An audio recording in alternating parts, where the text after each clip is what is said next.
All right. Hello, folks. How we doing today? Excited to welcome you to the Pando Days 24-25. It always feels weird to say the next year when we're still in the current year, but it is almost 2025. A whole quarter of this century is underway. My name's Matthew. I am not only a longtime Pando maniac with a lot of the folks on this call. I'm also the head of a firm called Very Nice in Los Angeles, and I'm a faculty member at USC. And I've been fortunate enough, we were saying, kind of joking actually before the call started, but I take it seriously as the game show host for Pando Days as well. So I feel as though every team that we're seeing and that we're gonna see, their deliverables have been so exciting and so different and really serious as well. You know, the serious work shows through. So we're excited to be able to see all of this more formally today. And also, I want to give a shout out to my dear friend and collaborator Eugene Shirley, who's on the call. He's currently got his Pando logo up for you all to enjoy. But we're going to be trading off hosting these events over the coming week. So you might see me, you might see Eugene being able to celebrate again all of the great work that's been done. I do hope that you come to see some of what the other schools have been up to as well. So today, each team is going to have 15 minutes to present summaries of their projects, and then we'll have about 20 to 30 minutes for discussion with our panel of guests who we'll introduce in a few minutes as well. These premiere events are recorded, and in early 2025, the recordings, along with all of the project materials, are going to be posted on each team's dedicated webpage, which you'll find on the pandopopulous.com website. Projects are then judged by a distinguished panel of specialists with honors and prizes and networking opportunities galore at the Pando Awards in April. And that's April 27th. So hopefully you all have it marked on your calendars. And with enough ado, let's get started. We're here today hearing from Citrus College, the second of two project submissions, both teams led by Professor Tommy Reyes. It's great to have you all here with us. And the goal of the project, it's really fascinating. And again, this is an example of taking on a really big project with really big potential. It's to work alongside an El Sereno-based church to retrofit and remodel an old trailer to use as a mobile shower stall for the homeless. I could see this having a lot of immediate impact as well. And if the design and engineering are as thoughtful as it sounds, the project really could scale with some long-term results. So very exciting. And Tommy, this is not your first rodeo. As well with Pando, your last premiere presentation left us all wanting more, so here we are. And I want to throw it to you guys to share what you've been up to. All right. Thank you, Matthew. Appreciate it. Yeah, so this project is near and dear to our heart. This would be the second time Citrus transformed a trailer right now. This is a new group of people, with the exception of Aaron. Aaron was part of the original, um, where we are, Citrus is fully immersed in this project. Last time, um, we partnered up with Cal State LA's engineering school, and they did all the engineering. This time, it's all Citrus group of people. And so, without further ado, we'll go ahead and share our pre-recorded presentation.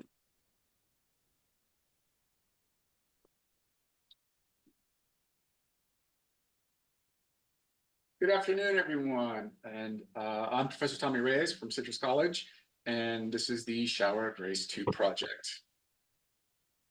My name is Diego Sanchez. My name is Caitlin Francis. My name is Gigi Elawady.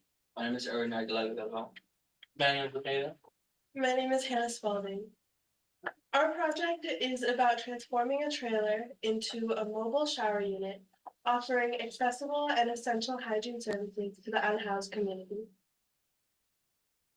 Why showers of grace?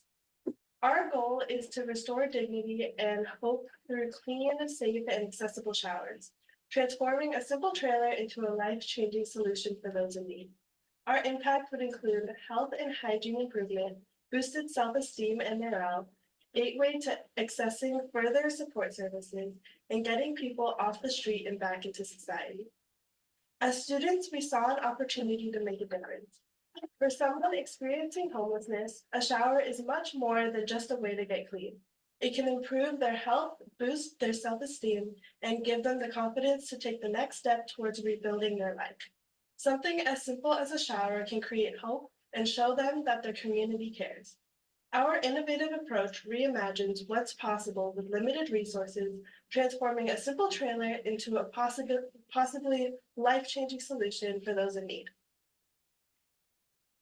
Starting with understanding their needs. For someone experiencing homelessness, a simple shower represents more than cleanliness. By offering essentials like clothing, food, and hygiene, we provide hope, self-respect, and crucial step towards rebuilding their lives.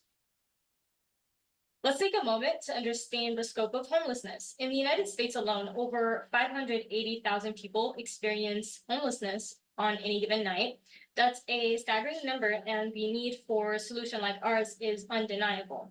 A crucial issue that often goes overlooked is access to basic hygiene. About 1 in 5 homeless individuals report not having access to showers, something many of us take for granted. Without hygiene facilities, the risk of illness and infections grows significantly. By providing access to hygiene services like our mobile showers, we can make a significant difference in the health and well-being of the homeless population. In fact, improving access to hygiene is directly linked to better health outcomes and a reduction in infection diseases among the unhoused community. As we can see in this image, California has one of the highest rates of homelessness in the United States. The state is home to over 180,000 homeless individuals, which accounts for nearly 30% of the nation's total homeless population. This alarming statistics highlights the scale of this issue we're facing in California. The number is not only just a figure, it's a call to action. This is exactly why projects like the Showers of Grace are so crucial. Here we have the floor plan of the trailer. It is made of 3 different sections, 2 bow shower areas, along with a component in the middle separating 2 showers as it holds the water heater and other electronic components that are needed to run these showers. The shower on the left has a whole closet storage area that can hold supplies for future showers. The shower on the right has a ramp to help those who are disabled. These are the sections of the trailer showcasing the inside. Here we see shelving and storage areas where the unhoused can place their belongings, making them feel secure as they have comfortable private showers as it is closed by private curtains. This is the backside view showing the ramp in the exterior of the trailer, showing that there is enough room for someone with a wheelchair to make it through. Now regarding storing all of the supplies and keeping the trailer organized, we designed a storage area located at the forward shower area, or as you can see in the highlighted blue. This would be a 60 by 81 inch colonial white steel pre-finished hardboard panels, frame interior sliding door. In this specific area located in the front of the trailer, we initially plan to store things such as soap, shampoo, towels, and or basically possibly become an area where once using the showers can place their personal belongings, not having to worry about the fact that the things are unsupervised or in risk of being lost.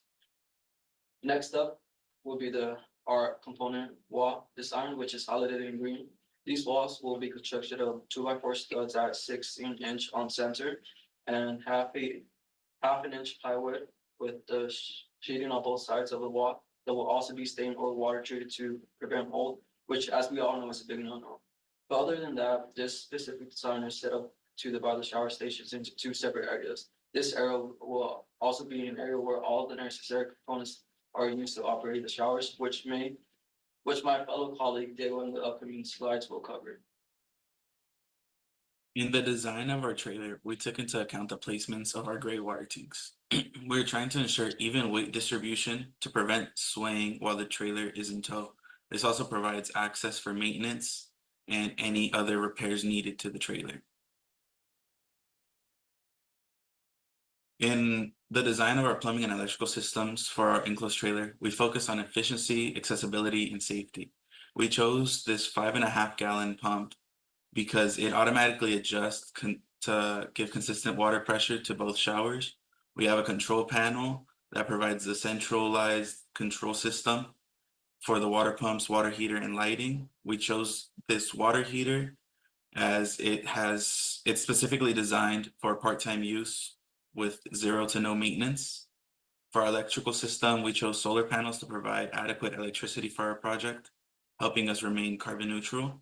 We have a fuse panel to protect all our electronics in the trailer and an emergency kill switch located on the outside of the trailer, allowing us to instantly shut off power in case of an emergency. The first video we're going to show you is the ABC News coverage of the shower in 2023, showing a bit into the process of building the shower and the efforts of the club at the time, with the pastor at Hillside, Pastor Sam, expressing why these showers happen and the reasons for the shower in the community. Local architecture students are putting their knowledge and skills to good use for a good cause. They are teaming up with community leaders to help the unhoused. Eyewitness News reporter Irene Cruz shows us in today's OC Cares. How can we, with all the things that we're learning, really impact our immediate community and our society, especially those who are in need, our neighbors, our friends? It's this mindset that started a project in Orange County. This trailer being transformed into a portable shower to help homeless communities. When they leave their encampment, their stuff is vulnerable. It's susceptible to theft and whatnot, so they don't want to go outside their encampment. Not only is it a good deed, but it's also an incredible learning experience and joint project based out of Yorba Linda. Architecture students at Citrus College teamed up with the church Hillside LA and Cal State LA to build it. It gives us something real, something to actually go and see how it's built, why it's built, and why things work the way they work, and that's not something you can learn sitting at a computer. Students like Sebastian learning about how to make the showers sustainable. We aren't going to have an unlimited supply of electricity, so we use solar panels to recharge the battery and kind of keep them going. The shower will have water tanks attached to the trailer, a ramp for users in wheelchairs, and privacy stalls. It can store up to 750 pounds of water at a time. That's about 10 to 20 showers when tanks are full. It teaches us about the community problems here, which are going to help us when we get into the architecture field, because we are problem solvers. The whole project costing roughly $30,000, money brought in by a fundraiser. It has a ripple effect and inspires other people to get in there and do something about it and not just wait for things to happen. Organizers are now asking for people to donate soap, shampoo, and towels, which they will give out to the unhoused. You can donate at Hillside LA or Citrus College. All it takes is a vision and a few good hearts, and we can make a world of impact. This is Hillside's promotional video showing the shower in action and how it's used and how it benefits the community, with the individuals that it aids explaining their appreciation for the shower and the experiences the church brings.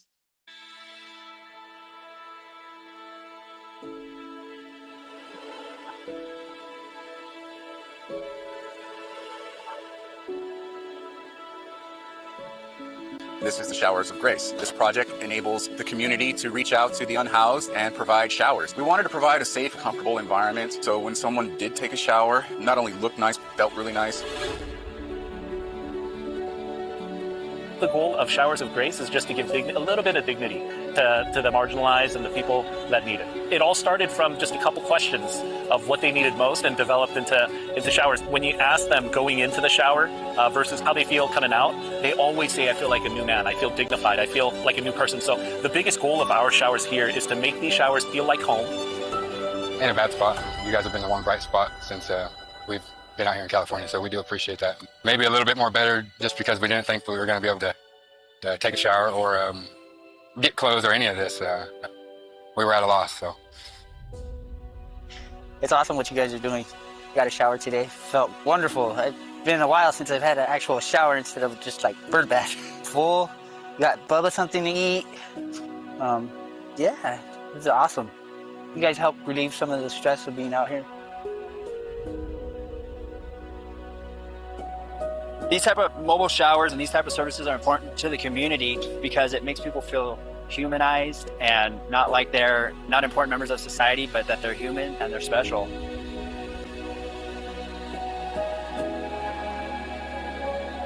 As you can see, we're doing a lot of wonderful stuff here. A lot of good things are happening, and I want to invite you guys to join in. Several ways that you can help. Up next for us is purchasing the materials and components, creating a construction schedule, building the showers, and developing a standard operating procedure. Also, we're looking to partner with Pathways of Hope to bring rehabilitation and pathway services to the community. These rehabilitation services include substance abuse, employment, and physical therapy, while also providing access to food and shelter. This project is way more than a technical achievement. It's a meaningful way to bridge the gap between innovation and compassion. Working on this project has been life-changing for us as students. It's taught us to think beyond the classroom and apply our skills to solve real-world problems. We've learned so much about engineering and design, but even more about compassion and the power of small actions to create meaningful change. This project has given us the chance to grow as individuals, as leaders, and as part of the community dedicated to making a difference. Thank you.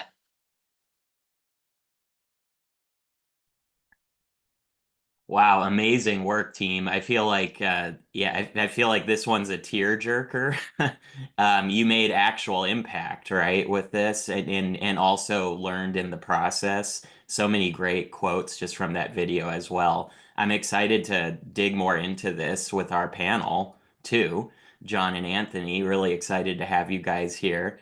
We have John, who has been a pillar of the Pando community, returning to be one of our panelists here, best known in some circles as the author of the creative brainstorming book, Think Wrong. And he's also an AIGA gold medalist and legend in the field. Thanks for being here, John. Sure. And then Anthony Morehouse, an electrical engineer from Bureau Happold, the LA-based engineer firm who authored the Our County LA Sustainability Plan. And Anthony's a graduate of CSU Long Beach, a robust competitor every year, by the way, in the Pando Days lineup as well. And so Anthony and John, thank you for being here. John, I'm thinking we start with you on some initial thoughts, and then, this will be kind of an open conversation to see what you think of this. What are maybe some next steps that you might suggest? Anything that comes to mind. But yeah, John, why don't we start with you? Yeah, sure. I have a question too. So the video of the existing trailer, that was different. That was something you did before. And this is a new one. Correct, right. We're taking a different trailer and we're basically doing the same thing, but a little different with different components and more efficient and easier to work with. Okay. Okay, good. Yeah, so my expertise is not engineering or construction or anything, so I'll kind of steer away from that kind of stuff, the functional parts. But whenever I think about a project, I think that it's like you've got this giant rock and you have to get it up to a shelf, and you get it to the first shelf, and that's like your idea. Let's make homeless showers, right? So that's, oh yeah, that would be great. Okay, so then it's like getting to the next step. It's so what does this thing look like? What do we need in it? All the functional stuff that you've done. And then if you did that, everything would be fine. You did something great. It's out there. It's working. The last step, and sometimes it's the hardest, it's what would make this legendary, right? What would make this the kind of thing, I can't believe they did that, or that's incredible if you see it on the street. And I don't think in your case it's the functional aspects. It seems like you've kind of got those nailed. But maybe it's more the brand, that there's the name. I don't know if you're calling it Showers of Grace again, or there's another name, or maybe it's the graphics. So you see this thing and you go, oh man, what is that? And I have an example of this. A friend of mine, Mike Cesario, a few years ago had this idea to start a water brand. And he noticed that like all the flat water brands they all look the same. They're just clear plastic bottles. There's you never buy water really by brand. And so he started something called Liquid Death. I don't know if you guys have seen it, but it started out just as flat water. And he had no money, and he built, it's now worth, I just Googled it, $1.4 billion. But it's basically water. So the only difference is that it doesn't look like anything else out there. And People think it's cool to have a can of liquid death. Um, and so I tell that story just to think, is there something about the naming or branding or graphics that kind of pushes this over the top? So maybe it gets more visibility, more coverage. Maybe another team will do it in a different school.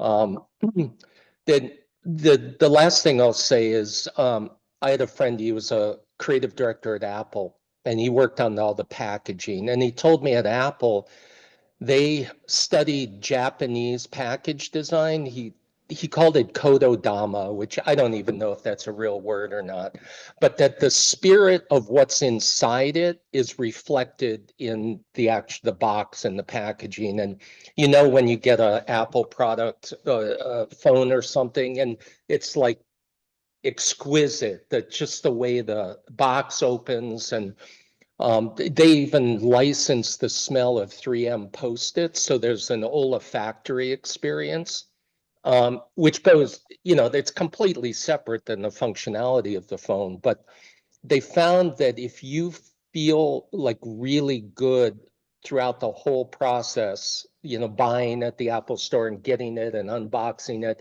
you'll feel differently about, the actual phone itself. And I wonder if there's something about this shower experience that could really be, other than just hygiene, transformative. Whether there's a smell. I took a Waymo for the first time in San Francisco, which is the Google self-driving car, and it was incredible. Like the customer experience, you get in and it, hello, John, welcome to Waymo, and here's what's going to happen. But they also had like soothing spa music, and they had a smell. It was like you're in a spa or something, eucalyptus. And I was just so impressed that they had thought through, that kind of experience when you're just taking a taxi. So those are the things that came up. I think it's, a fantastic project. And, it's so often in school, you have projects that are just conceptual. You propose something, and I think it's great that you're actually doing this. That's quite a job to build one of these things. Yeah, thank you, John. Yeah, just to kind of echo and build on some of the identity or the visuals around this, I agree that there's a big opportunity there, both for the standing out, the legendary kind of aspect of it, but also, making that another point of comfort of entry to the intended group that's going to use this, right? I mean, I'm imagining that. Yeah, I'm thinking of a past client from many years ago. It was a social community for folks who had gone through severe head trauma, especially athletes. And something that we decided is this is a platform that no one wants to have to use, right? Like you're signing up for this because you're some footballer or skateboarder that got hit in the head. And so we decided to call it My Head Hurts, and the whole aesthetic was very friendly and kind of funny, right? And that was in response to this is a place that no one wants to have to be. And when you think about this is a great opportunity that you all are providing. That they wish they had their own permanent shower, right? So it's still a step towards the best situation. So how can the outside be as pleasant as possible, right? Or as welcoming as possible? I think, I would just add that, John, of the identity, right, of all of this. Yeah, really, really cool stuff. Let's throw it to Anthony. Yeah, of course. Oh, and sorry, we also have George. George, I Yes. forgot to introduce you as well. George from Borough Happold. Any thoughts from both of you guys would be great. Yeah, first, fantastic presentation and material. Really interested. And more the engineering side behind it.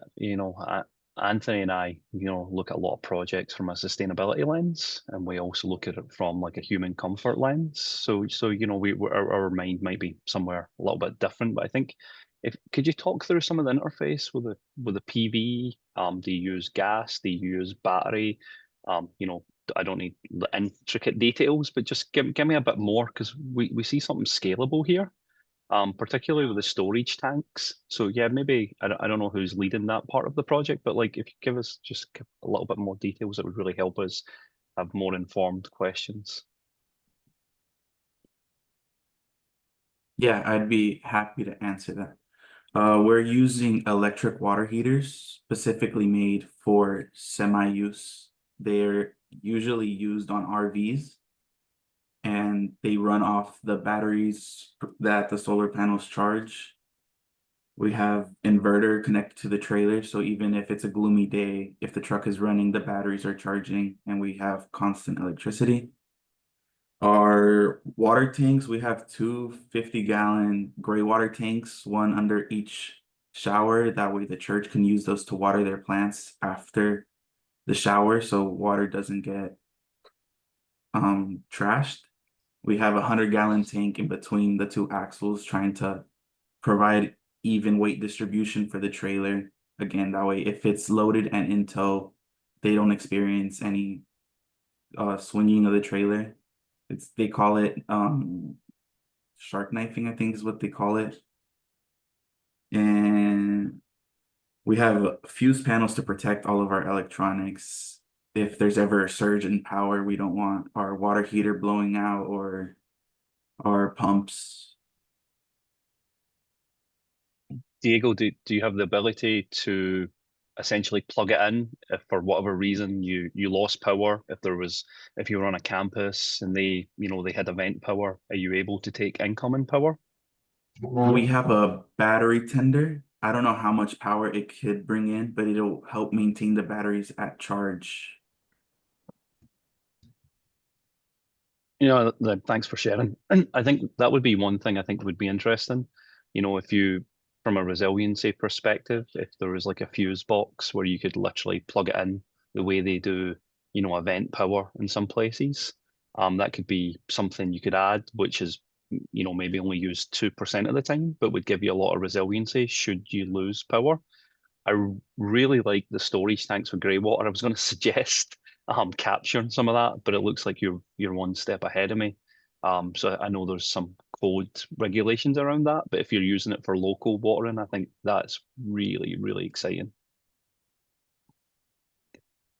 And if you experimented with scaling, obviously you've got a model and a truck and a weight distribution.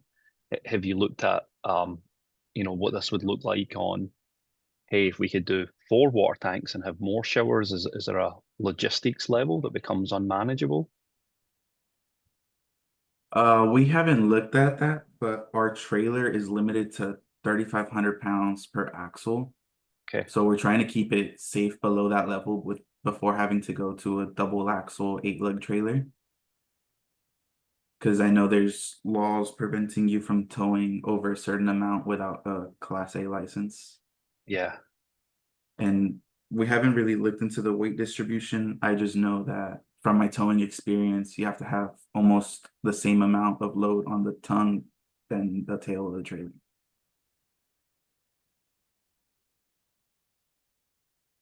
Yeah, if I may jump in, George, regarding this idea of scaling, I'd like to ask, is there like a modularity approach with respect to these systems? Because I feel that if each trailer requires kind of a bespoke design where you have a different floor plate, different ceiling heights, different methods of partitioning, or maybe the axle has been placed in a different, position relative to the length of the trailer. Now, scaling doesn't necessarily become impossible, but like I said, each trailer will require like an individual level of design. Whereas if maybe you figured out a way of modularly plotting, 16 to 20 square feet of shower space, and then you have Lego blocks to work within whatever floor plate you have to work with. Maybe that's an approach, but certainly, if you guys have already approached that, that's cool too. Yeah, just one of our lessons learned is on building high efficiency tiny homes, quote unquote. So we have seen a lot of this comes prefabbed. So what we would do is, literally have like the Lego pieces, and you say, hey, here's a standard shower facility, and you basically generate 5 modules and you plug and play as you go. I think it sounds like the weight distribution on tone is one of the most important factors, and if you're staying within that sandbox, that's perfect. But maybe from like a mass production of these things to have a bigger impact, there could be a business case of partnering up with someone who is like the kind of high efficiency homes people, right? We're doing a ton of prefab, and a couple of client names I can't mention, but you can Google them and they're pretty easy to find. There could be a real synergy with like trailer manufacturers off the back of tiny homes. Yeah, thank you for mentioning that, George and Anthony. Yeah, actually, one of the church members that like we partner with the church, fundraised they fundraised for this project. One of the church members is a GC, and he went out to a trailer company and gave our plans to them to see if we can scale. We have yet to hear back from them. That's why we didn't put it in the presentation, but that's what we're looking at to see how scalable this is and see how we can do this in a more efficient way rather than just, we just happen upon a trailer. Let's convert this one and kind of tweak our design a little bit. Like let's just make it more efficient. So that's what we're looking at as of right now. There is a really cool embodied carbon story though, a repurposing trailers, right? And obviously, you'd like the module, but like if you're taking a trailer that would be essentially being, pulled apart and going for scrap and essentially becoming landfill, right? That's a huge carbon intensity, particularly with steel, right? So like as part of another way to sell the product and market it, if you're taking in donated trailers, I think that's really, really interesting because you can tell that embodied carbon story as well. And like that's pretty powerful. I think a sign of a really interesting project is being able to have a whole conversation from the perspective of engineering, from design, from like we could go into so many different categories. And one of those categories that comes to mind, just George and Anthony, hearing you guys speak about the efficiencies of this that could be built, as well as thinking of this at a larger scale. One way to scale something up is to find even more use cases for what you've created. And, I'm curious if you guys talked about that of what other settings might this kind of mobile shower or just even the underlying, nature of it potentially be useful, right? That could be an interesting way to explore scale, and thought I'd throw that out there if that's something that came up for you guys. Yeah, it hasn't really come up yet, but we've discussed the church lending out the trailer to other churches to cover more surface area where the homeless encampments are. Um, we don't typically like to let this trailer travel with water completely in it. We make sure it travels empty. And then usually they park it in front of a church. They'll fill it up with water at the church.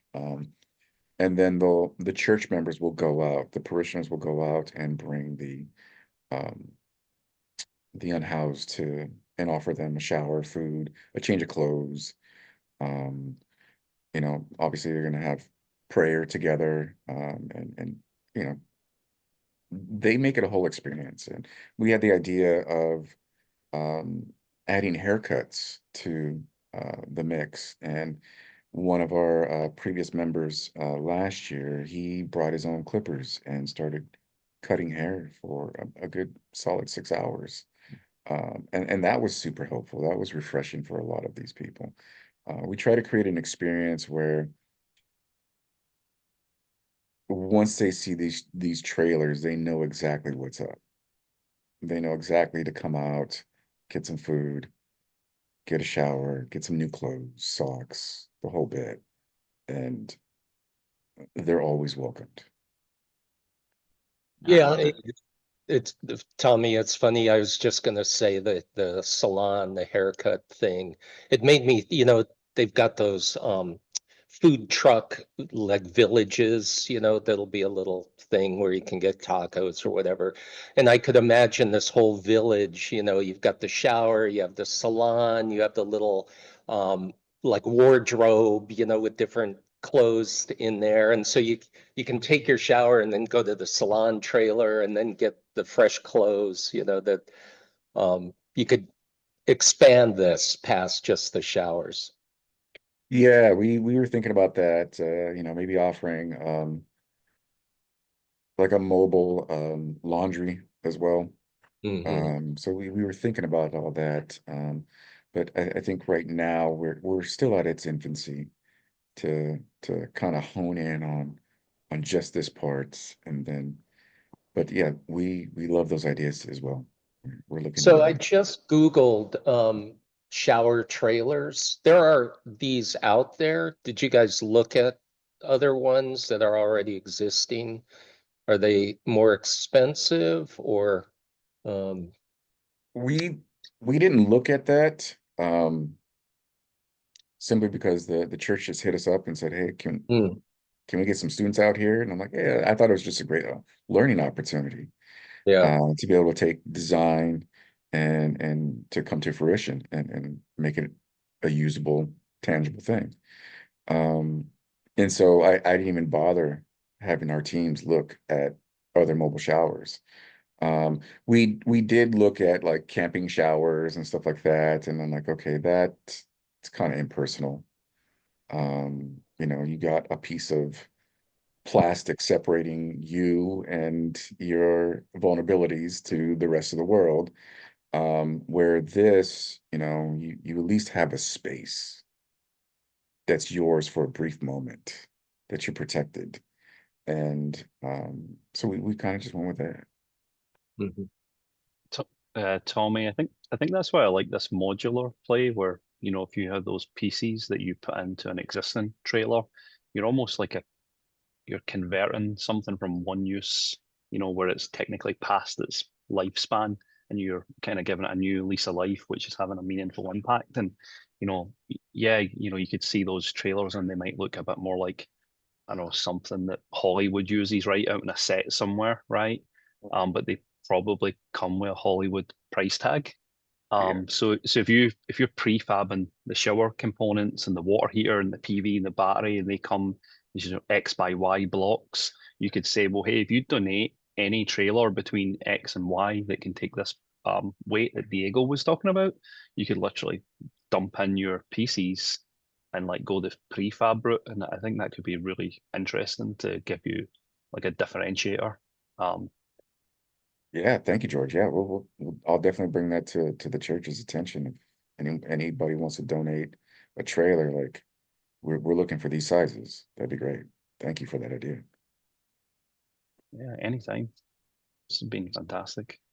Yeah, this is a really great project. I think what's just totally clear to me is it's not just about the shower, right? That it's and even in the presentation, you're showing like what does the shower unlock for folks. And then now in thinking about the model or how this might sustain, there's these add-on services, right? That could be partnerships or sponsorships of some sort. I kind of love that you didn't do much of like a competitive review and you went for it based off of the need, right? That's something that you don't get to do as often, to be honest, if you're working in like let's say like a consulting kind of practice. But I think it does allow the team to be very mission driven and really just thinking about the people. And so for all the students that were part of it, I would really keep that mindset as you do this kind of work in the future. The people are the most important part, to be honest. But then, know that if you find other things out there that are similar to your project, that's pretty validating, that you're onto something. And a lot of people still need showers, so clearly no one's figured this out, right? Um, But at this point, yeah, Lynn, go ahead. I was going to say any kind of final words of wisdom or comments or questions for the team. Yeah, I mean, first of all, I think it's a great project. And I followed it early in your initial, conversations about it.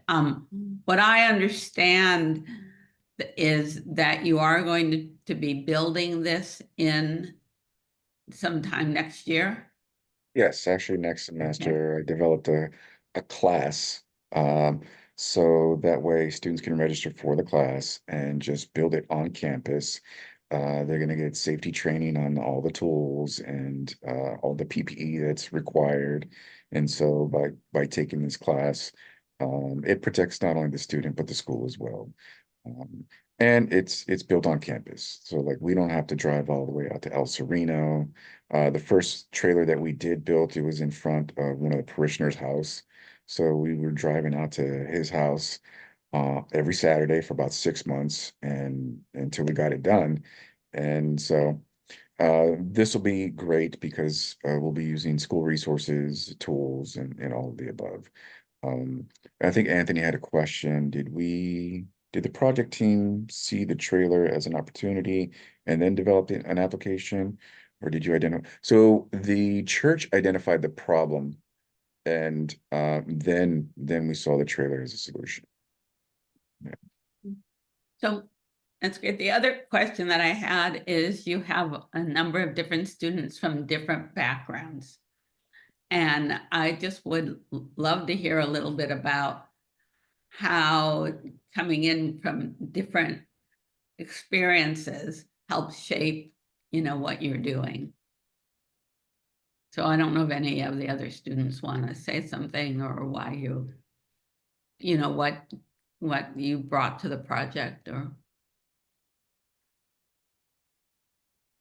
Yeah, I can start us off. I grew up in a Catholic household where I was always taught to give back. My parents often take food to homeless shelters. So when Tommy offered me this opportunity, I hopped on. I come from a construction background, so I understood what we needed for this trailer to function. And I just saw it as an opportunity to give back to the community of what I take for granted, being able to shower, give them that opportunity to.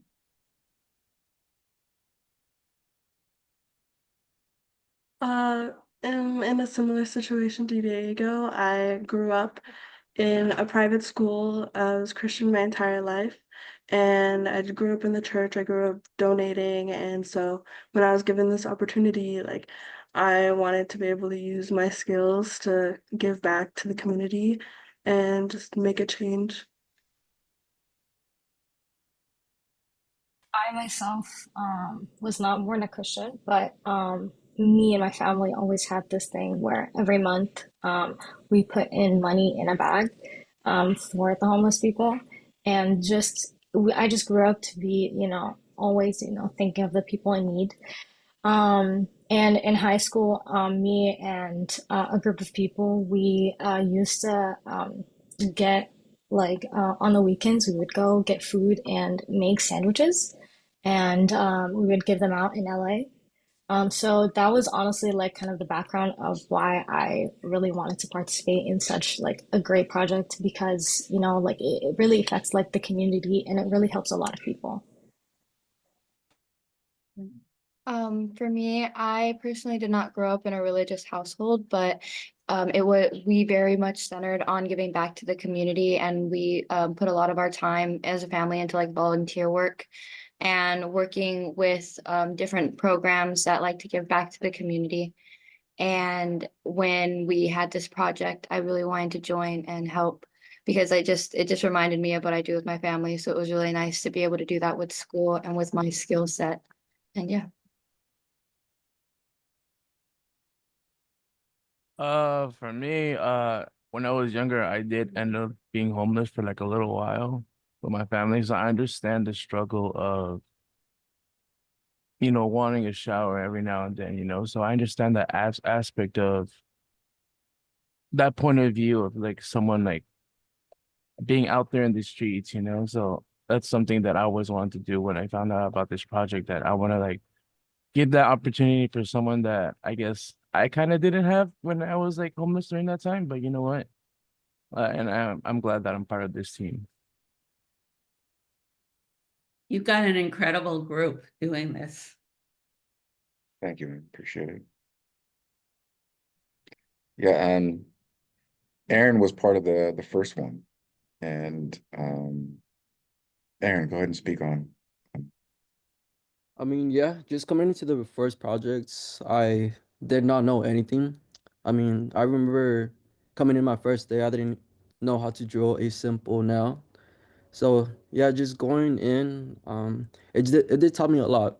I thought it was gonna be for myself, and I thought it was gonna be able to, or this project was gonna help me to become an experienced architect. But as I got in deeper, I just noticed that I wasn't doing it for myself. I was doing it for the people. I mean, people that I could actually help and see that they could finally catch a break and yeah, just be able to have something to look for that will not make them struggle in a way. And yeah, I and yeah, after we finished, I was able to see that, and that's was something that really, I mean, just made me catch a huge break or made me yeah, basically. I know Aaron's at a loss for words, but watching him see people take showers, I could see the gratification in his face um, about the opportunity to be able to design this and build this and see it in action. You know, I jumped on this project right away because I I come from a military background. I'm the first person in my family to join the military, and I realized that being involved in something that's greater than yourself is one of the greatest rewards.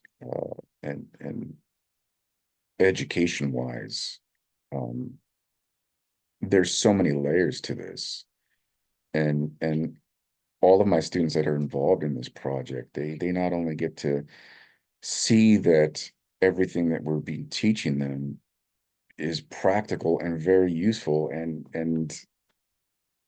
important why we need to do this right. And not only that, but as architects, they're going to have to always be mindful and be empathetic to the end user. And this is a very practical way to show them that. And I feel like that's a really beautiful place to tie a bow on this, actually. I think what everybody's thinking right now, I imagine, is again, this is a mission-driven team. I mean, every single student has some kind of connection to this, including Tommy, as the faculty here. I think that's why the work is so good, right? So the other thing that I think is really good to remember is that you are learning something while doing this, and you are doing things that you can do as a job, and yet you still felt really fulfilled by it, right? So I would keep that as your bar moving forward, right? Do things that do that for you, and again, you'll do a wonderful job as well. And just enjoy life. And Anthony, John, George, I want to say thank you so much for your comments, questions, and insights as well. And again, Tommy and the whole Citrus College team, thank you so much. Our next premiere event will be in just a few minutes, right at 12 p.m., and it'll be with CSU Los Angeles. So thank you all for joining, and Pando on, people. Thank you. Amazing work. Thanks, everyone.